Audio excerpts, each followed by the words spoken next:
I'm hoping the answer could be around my curiosities, but wherever this question takes us, I'm fine with it, yeah? The man that you are today, what do you think is the coolest thing, quote unquote, that a 10-year-old you would think you've accomplished so far? A 10-year-old me would think that I've accomplished so far. If anything, I think I've always been attracted to technology, even from a young age. Dabbling, playing around with technology, computers, gadgets of every kind. So I'd almost imagine if I was my 10-year-old self, I'd probably get super jazzed by the fact that over the years, I managed to acquire various bits of technology, nice laptop, tablets, DSLR cameras, and all sorts of different things that I use in my work. So I think, probably that would, probably impress me, if I was 10 years old, that I have all these gadgets, and I use them for what I do. Okay, I like that, because I just learned that you started coding quite early. We could talk about that season of your curiosities around coding. Then we'll paint everything else out, from what your parents were doing in that season, your siblings around you, where you are in the world. But particularly for now, let's start with the curiosities around coding. Okay, if you're as old as I am, meaning that you actually experienced the 80s, there was a phase where home computers became a thing. Okay, they became affordable. There were two flavors that were quite common. One was called the Commodore 64. Another one was called the Spectrum. Okay, Sinclair Spectrum. So I remember this quite vividly. I think it was either 1983 or 1984. It was Christmas, and normally my parents would buy us each individually gifts. But instead, my dad said, today, you're all getting one gift, because it cost so much. Okay. And when he unwrapped it, it was this computer, right? And of course, we didn't know what it was, we didn't know how it worked, but he was a very progressive, technology-forward person. And he said, here's your computer, and you guys will need to figure out how to use it. You can play games, da-da-da-da-da. And he put it there in front of us. Now, as it turns out, with me and my immediately older brother are the ones who were like into gaming and sort of into technology in the way that we were. During that particular holiday over Christmas, we got to set it up, and I think some games came with it and stuff. And we started to fiddle around with this thing. And in the process of doing this, we kind of learned how to actually create software.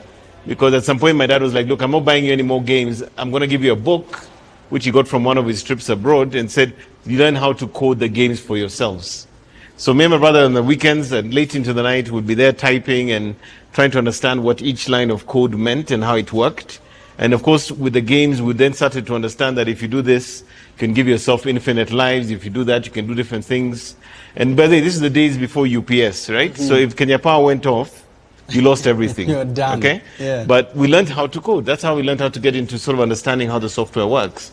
And from that point onwards, if you ask me, I think that's really the journey towards what my career is today, because from that point onwards, because I was so interested, my dad, I think, also got himself a computer in the office for his engineering work. He was a civil engineer. And somewhere along the way, even enrolled me into classes where my classmates were all accountants and senior managers in companies, learning how to use Lotus 123, learning how to use DBase 3 and 4. And there was this young kid who was about 11 or 12 years old, learning to do these things right next to them. Yeah. And I'm very privileged and grateful for that experience, because it really allowed me to immerse myself into the world of computing.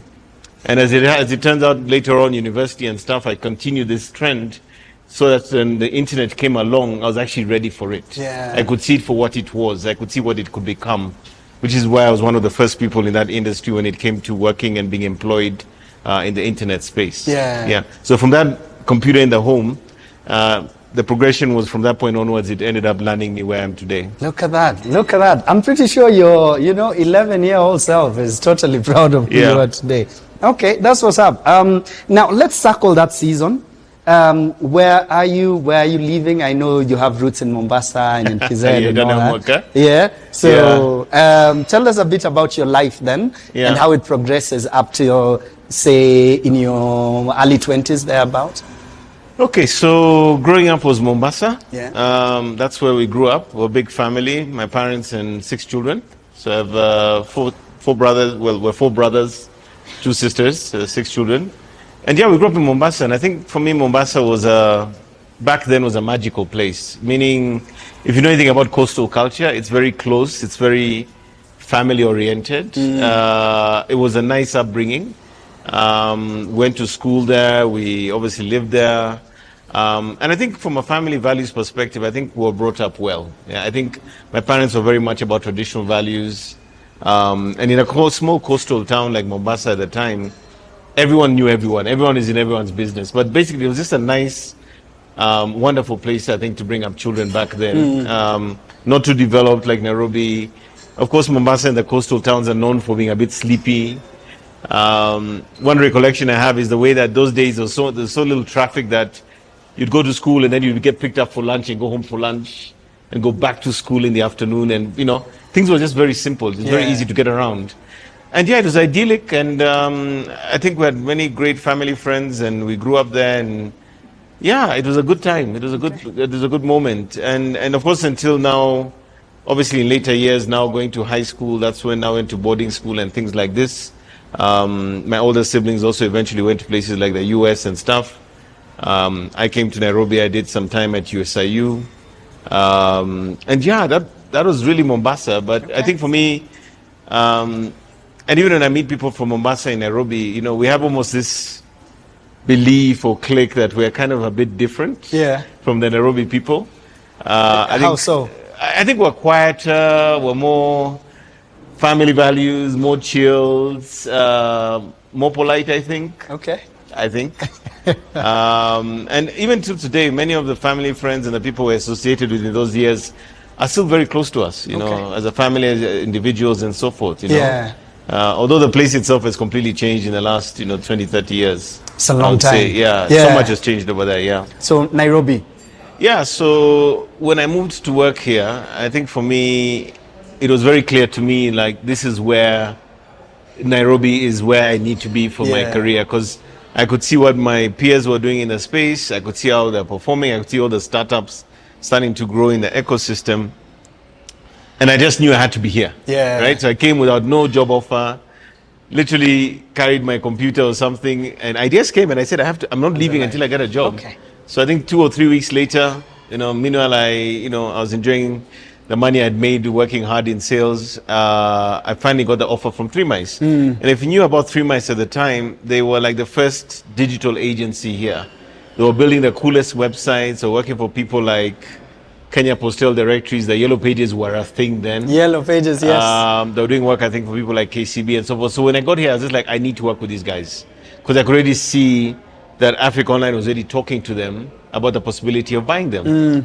And I joined 3 Mice. It was a small team at the time. And shortly thereafter, Africa Online invested, I think, $500,000 in them. And that meant they got a new office, they hired more people, and boom, I was in there. And I think for me, that was really interesting because I moved from being in an internet service provider that had a web department to being in an agency that happened to do web marketing. Okay, 2 different things. And really from there, always along the way, I knew at some point I might want to start my own thing. So I worked with them for a number of years, and what tended to happen is that we'd have clients who could not afford what we were charging, but still needed a website. And they'd say, look, I can't afford $3,000, but I can afford $1,000. Can you do something for $1,000? And that's how the moonlighting started. So after work, on the weekends, I'd meet these small travel agents and people, and then, word goes around, and they're like, look, talk to Moses, he can get you a website for a reasonable price. And I was very clear at the beginning to keep the 2 apart. At that point, I didn't have a company. And at some point, it got so serious, as in the momentum was building, because now I was getting serious potential clients, and they were willing to pay me, and me specifically, to do this other work. So at some point, I really had this conflict, and I ended up deciding to resign. And that's when I set up Dotsavvy. Dotsavvy. Okay. At least twice so far, you have stepped away from a gig, an already working thing.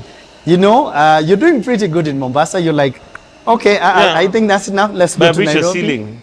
Exactly. It's not going to get better. 3 Mice, ceiling, I'm out.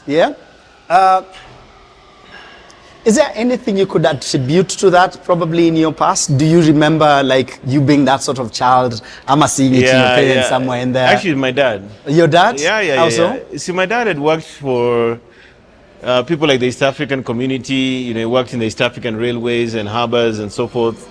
This is, of course, before the original East African community broke up. And he got kind of thrown around a bit. He didn't know what was going to happen. He had a family of, many kids. And he says, I don't know what happened exactly, but he kept telling us, even when we were growing up, whatever you guys do, make sure you work for yourself. Because he's like, when I worked for these other people, I went through so many bad experiences. The only time I found satisfaction and control over who I am and what I'm doing is when I was self-employed.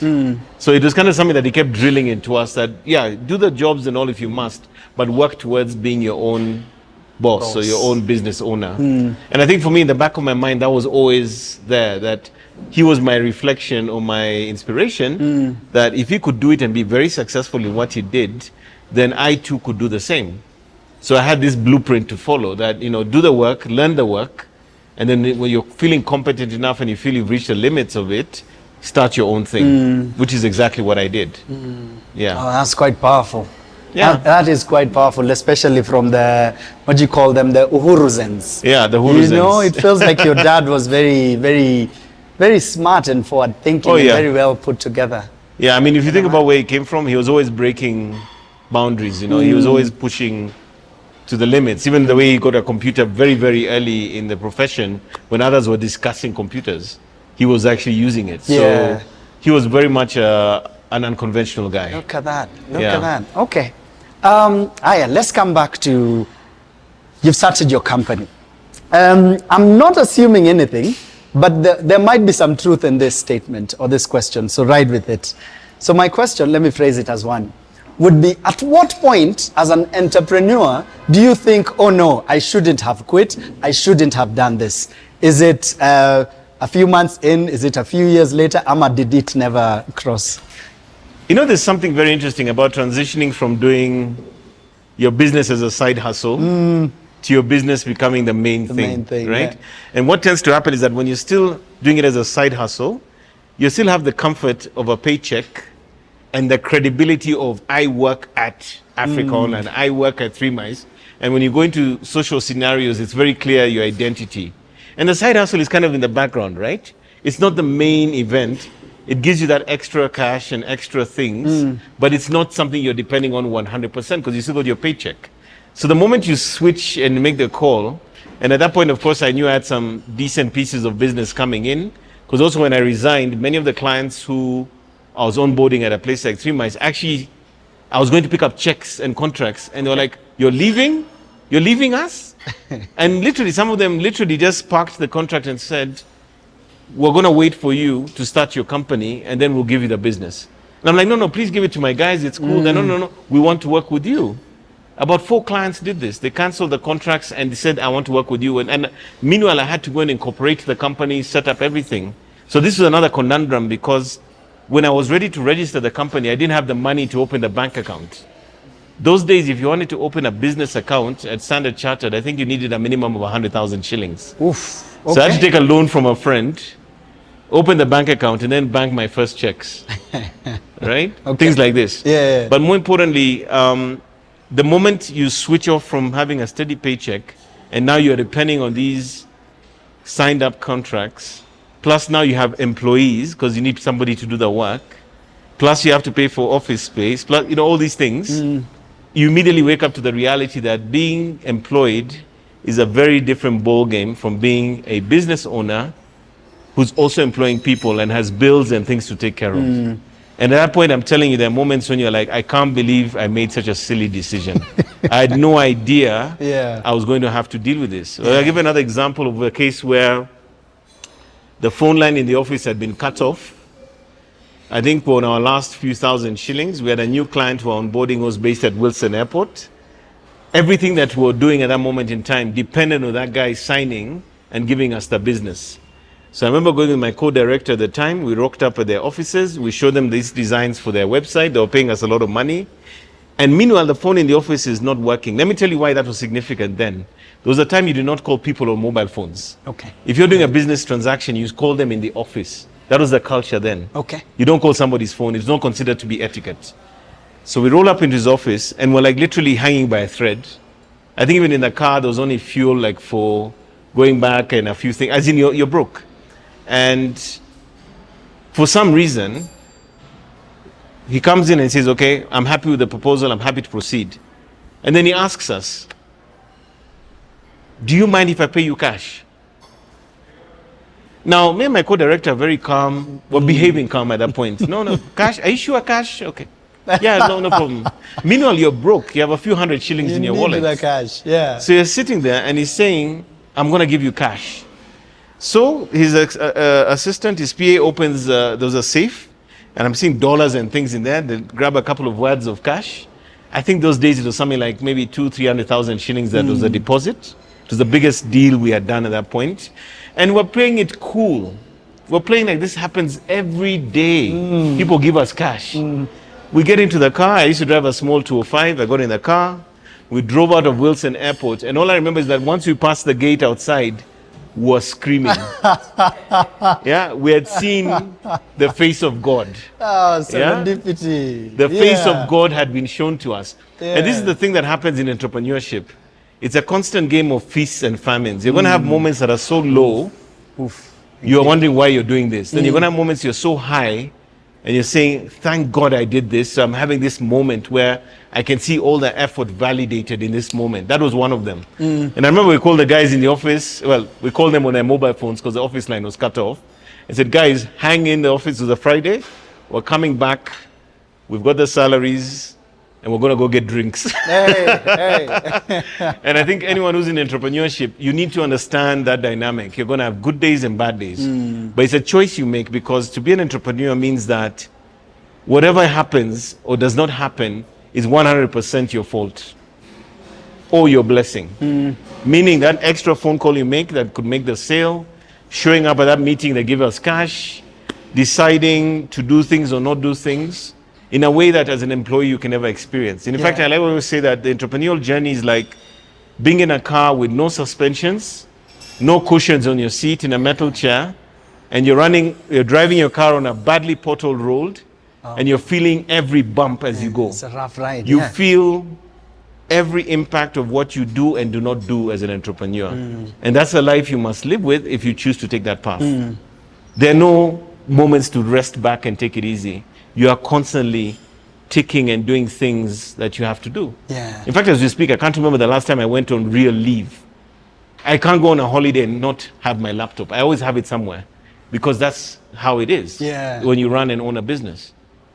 This is true. This is true. Oh no, I got teary for a minute there. I'm like, hey, you're talking to me. You know that feeling, huh? I get it.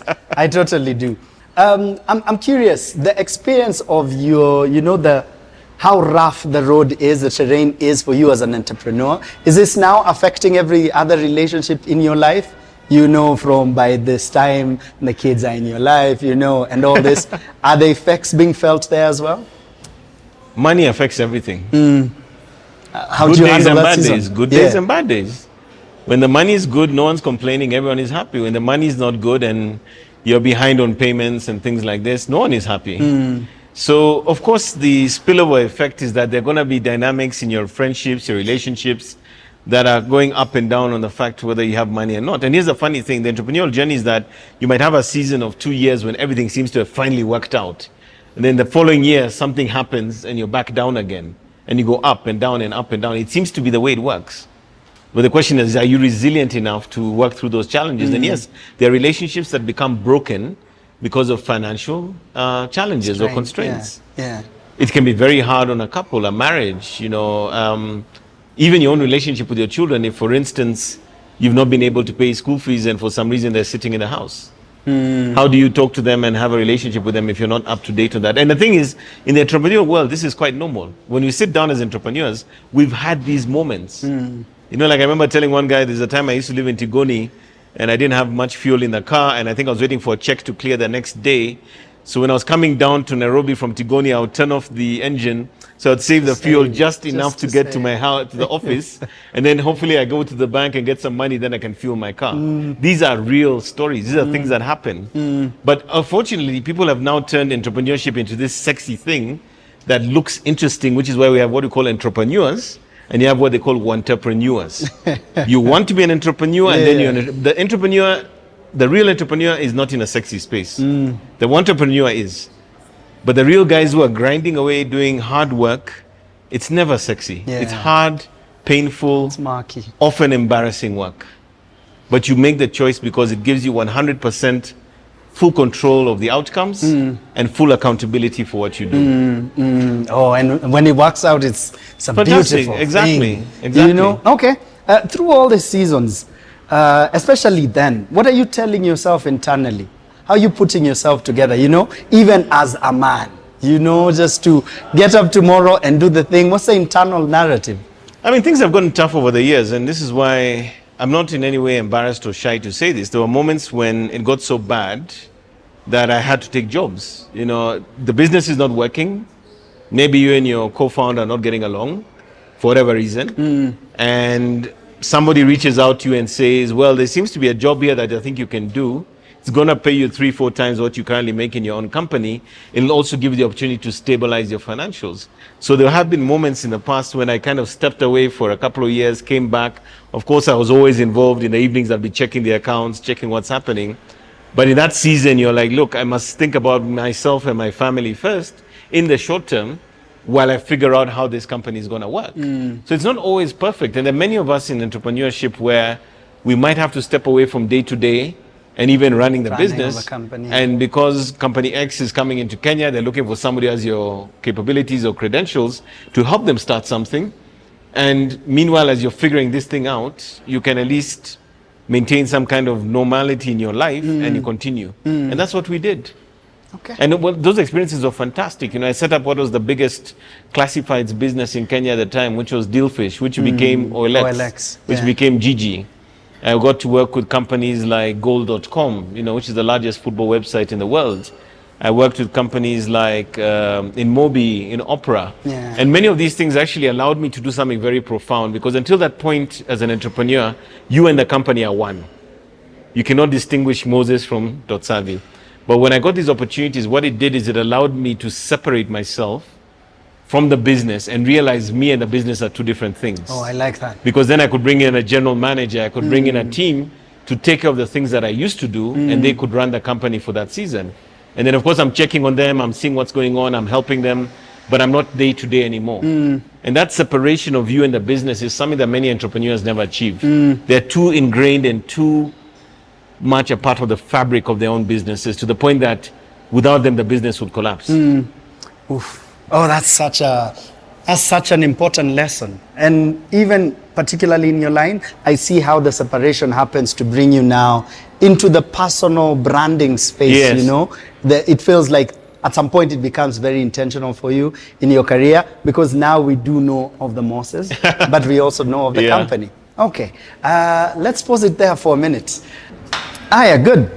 I read something on Twitter not too long ago, and they said an entrepreneur becomes the biggest believer, you know, in God, and, you know, in that kind of belief along their journey. And clearly yours is a testament of it in that way. Anyway, quite a journey, I'm sure. Let's get back into now the digital space. I could look at it. I'd use two junctures to notice the difference.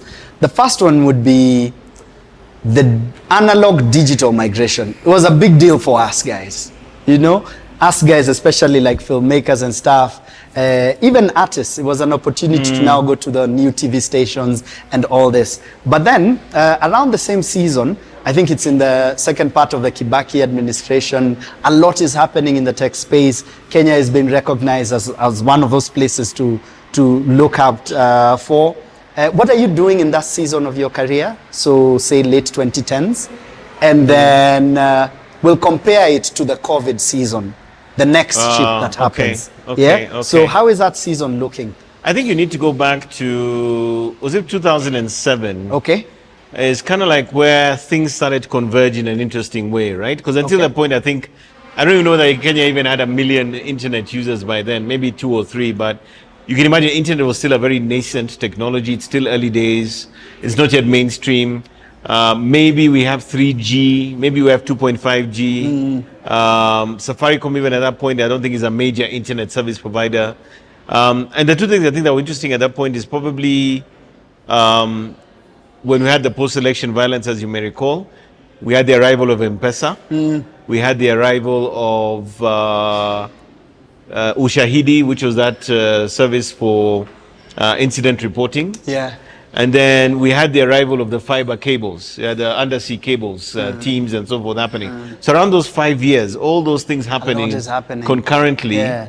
Mobile money, M-Pesa, high-speed internet, 3G becomes a thing. Bitangen demo. Yeah, exactly. And then we had affordable smartphones like the Huawei Ideos, which was 8,500 shillings. So when you see the convergence of all those things, we suddenly had almost like the foundation for a real digital revolution. Okay, affordable devices, mobile data, high speed, 3G, all these things came together at the time. And of course, at that point in time, it's kind of like I'm in my company, things are looking not so great. And then the other thing that happened then was social media. Because until that point, you can imagine that Dotsavvy was built from the ground up to be exceptionally good at building and managing websites. So social media arrives and everyone, including our clients, is thinking, aha, this is a new bright and shiny thing. But guess what? We don't think our current provider knows what this is. So the first thing that happened is that we remember noticing very quickly that a lot of the ad agencies that were giving us clients woke up to social media even before us. In fact, I remember seeing an ad for, I think it was Scanad at that point. They set up a company called Squad Digital and they were hiring people. And they had a job there called social media community manager. Now that is what we know what it is today. Yes, we do. But you got to imagine in the middle of 2008 or something, we're looking and me and my co-director at the time were like, what is that? Yeah. What do they do on social media? What does a community manager do? We didn't know. And immediately I was just like, we're out of our depth. We don't know what this is. We don't know how it works. It is digital, but it's certainly not websites. And that transition was profound because what immediately happened is that we saw the agencies coming in and they started to consolidate. So if in the past you did work for Coca-Cola through an agency, you did work for Kenya Power, you did work for NIC Bank, they started to consolidate and they were now taking digital seriously. That was now becoming an existential threat for us because we didn't have the muscle to hold on to these clients because all these guys were doing is just pulling back the same clients into the fold and now we no longer had those clients. And remember, we're like an independent agency. Number two, we don't have the skill set to understand how to run campaigns and all, because what do? We build websites. That's what we do. Yeah. We don't do campaigns and big ideas and all that stuff. So the entire DNA of the company had to change, right? And that transition was difficult because within the company, I couldn't see it. But when I left to, let's say, run Dealfish, I could start to see how it works. Because now I was out of that environment, I'm seeing how brands are doing digital campaigns, social media, etc. And in fact, what then would happen is that when I came back in, I was able to infuse these new learnings into the company. How do you run a campaign? How do you build a big idea and all this stuff? So we started to rejig the company so that we're now sort of compatible with the new practices of the day. Meaning now you understand social media, you know how to run ads. You're not just wholly reliant on websites. Yeah. And as it turns out, even till today, you know, the other business makes probably 80%, whereas these websites and stuff probably bring in the 20%. But that transition for us is what was happening around that time. And that's actually partly why I went off and took another job, because I mean, we literally were just falling apart. And I was like, we're not equipped for this new world. And then we had to sort of build the muscles to start doing this other stuff as well. Different. Okay. Yeah. So would you, even before we go to the COVID season, would you say after that pivot, what the company is today feels a little different from what it originally was? So how would you describe that difference? I think before we were more leaning into the technology side of it, which meant that you had to have a lot of developers and so it was more about building a platform, right? You would build things. We even built e-learning systems. No, we're more like tech focused. So it was techie. Now I would say that we're more marketing and digital transformation focused, meaning two things have happened. One is we can go to a client and even we'll do stuff in PR, we'll do video production, we'll do radio. I mean, we can do it all because we think of ourselves as an agency now, right? But the other thing that has now happened is that with the COVID period, what became very clear is this thing they call digital transformation, where it's not about changing what you do, it's changing how you do it using digital, right? So you're a farmer, how do you now use digital? You're a company involved in manufacturing, how do you use digital? And increasingly we see with our clients where we're actually advising them strategically, the way say a McKinsey or an Accenture or a PwC would, on the strategy and not just the implementation. Remember before we were like the fundis. Somebody comes to you and says, I need a website. You build it. But you don't understand the strategy, you don't understand the thinking, you just build it. Make it look pretty, put the content in there. Now you're coming back to the same client and saying, no, do you need a website? Or maybe what you really need is a mobile app. Or maybe what you really need is a WhatsApp conversational platform for commerce. So you're now spending more time in the thinking side of it and less being the fundi. And that is a very powerful place to be, because there are times even we're sitting with a client selecting vendors for something. So you're no longer the fundi, you're also in the thinking part of the solutions that you bring to your clients. Strategy, look at that. And that, by the way, pays a lot of money. Huh? Before that, I would say we're the bottom feeders, we're getting what remained. But when you're in the strategic side of it, when you're sitting and advising and recommending and supporting, you're sitting with the CEO discussing strategy. You're sitting with the COO. And the premium for that time is high because it's now thinking time. You're not being told build. You're now deciding whether we're going to build. Does that make sense? It does make a lot of sense. What other lesson would you say, or maybe another shift that came about around the COVID season? I think for me, the COVID season was instructive in that for the very first time in Kenya, and with all due respect to everyone who was trying to do e-commerce until that point, we weren't really doing it. If you wanted to understand e-commerce, it reminds me like 10 years ago, I was in the UK, we were staying there for a wedding with some friends. And of course, you have Amazon. And I remember literally you'd order your things at midnight in the UK. The next day, the postman arrives and you've got your new camera and things by about 10 a.m. the next morning. That's when I really saw what e-commerce was, right? Now, if you bring that to Kenya today, you can order stuff today at Carrefour and it's delivered in your house in an hour. Quite normal, not a big deal. But that was not possible or not typical before COVID. So I think the biggest thing that happened in COVID, and even I came up with an acronym for it, I called it COVID Accelerated Digital Transformation, candid, because it's the first time I think in Kenya we really understood that digital can actually replace the way you do things traditionally. Yeah, people stopped going to supermarkets, yet you still had to shop. You couldn't go to the restaurant, yet you still wanted to order burger and chips.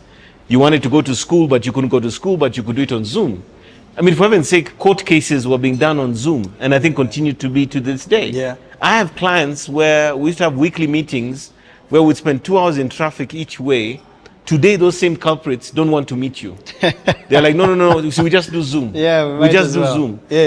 Why do you want to come to my office? No, we just do Zoom. And for me, that transformation, that shift to really being digitally first happened because of COVID. And that changed everything in our industry, because now for the first time, people understood that digital was not a nice to have, it was now a must have. And you saw even in marketing budgets, until that point, it was all print, radio, TV, and so forth. Now many organizations are doing a 50-50 digital and traditional media. But that shift was only validated when COVID happened and there was no alternative. Your billboard's not going to work because no one is driving on the roads. So how am I going to reach you? You can't go for a meeting, therefore you do Zoom. You want to buy your groceries, therefore you buy online. So that transition really elevated the whole space. Okay. What about maybe where we are now and going forward, perhaps, in terms of the social media space especially? I think there are two things I want to talk to you about. One is, I think you alluded to it earlier, the personal branding, content creation space, right? So I've been blogging now for 17 or 18 years. I had one of the first blogs in the country. At one point, I think even it was one of the top websites in the country. Award winning. Yes, we won many awards. But what I've realized over the last 17 years of blogging and so forth, number one, the platforms I've won. You know, before you built a blog under your name, which I still have, but today my biggest blogging platform or content platform was LinkedIn. And what I do on LinkedIn is I do thought leadership. I have a newsletter there. I've got 25,000 subscribers. I run my content there. I've got 40,000 followers. On Twitter, I have about 35,000. The other platforms collectively about 30,000. So about 100,000 people. For somebody in my profession who's not a celebrity or doing music or it's quite impressive. Entertainment, it's impressive, right? But the thing that I think has changed before is that before brands used to lead the conversation, You know, you talk about Safaricom first, you talk about, you know, a certain organization first, but now the individual brands are becoming bigger than the corporate brands, thanks to social media. In fact, they say that Donald Trump only won the election because he went to about 5 to 10 podcasters, each who collectively had at least 10 million young male voters in America. Yeah. And collectively, those guys who all endorsed him, including this guy was the biggest podcaster in the world. Who's this? Joe Rogan? Joe Rogan. Yeah. When they all endorsed Trump, they single-handedly, essentially handed the vote or got the votes for Trump to win the election. Directly, Because those guys appeal to a young male demographic in the US. And what happens is that I've noticed that when you listen to podcasts, like I listen to some people religiously, you create what they call a parasocial relationship. I don't really know you, but because you're always in my ear and I'm always seeing you, I think I know you. I think you're my friend. And because I'm constantly getting this feed of information from you, when you decide to say Trump is the man, I don't even question it, right? So I think the personal brands are now moving to a place where they're now superseding and becoming more important than the corporate brand. And for me, I didn't even know that's what it was, because even when I started blogging initially, it was more like a journal to just write about technology, because I didn't like what I was seeing in the newspapers and other media, because they looked like cut and paste of what a journalist was given. There was no thought process. It wasn't coming from the point of view of a practitioner versus somebody who's writing on behalf. I was actually in the space where I can talk about it as being inside the space. Yeah. And subsequently with the podcast and other things I do, that's what has happened. So increasingly what I've also seen is that when you have a good personal brand, and that basically means you're putting out content, you're sharing points of views, you're inspiring people, you're educating people, you're teaching people, it sort of spills over to your work. Meaning that clients come on board to the company because of what you're doing on the personal content and stuff on social media. Yeah. And I think going forward, that's going to be the big transition, that the personal brand is something that each and every one of us needs to invest in building, because that now allows you to have dividend in other areas. Okay? The other thing that's happening now that's so important is AI. For me, AI is very simple. AI allows you to do what was previously not possible as an individual or as an organization. And why do I say this? Remember I talked to you about the computer that we got when we were kids? I remember the first day it came, we opened the screen and the cursor, and I didn't know what was going on. And me and my brother were trying to type in what we wanted the computer to do. Exactly what we do now with ChatGPT. ChatGPT, please do this for me, da da da da. I was trying to do that when I was 12 years old. Right? That's how many years ago? It's quite a while 40 back. plus years ago. Yeah. Computing has reached a point where that idea is now real. Now think about it for a second. You can take a picture of yourself now, put it on, Nano Banana, put yourself in a suit and have a nice picture for your passport. I saw you as a, what was it, like a soldier of some sort. Yeah, I've been playing around with it. I saw can that. go in there, I can create a content calendar in 5 minutes. Yeah. I can go in there and I can create a business proposal. I won't be ashamed to say it. I've created plenty of proposals that have won sales that were largely created using ChatGPT. And now I think this paradigm shift is huge, because even just the other day, I think Microsoft and Google have now confirmed that 30% of their software is now AI generated. And they're on track to ensure that by 2030, 90% of software in the world will now be created using AI.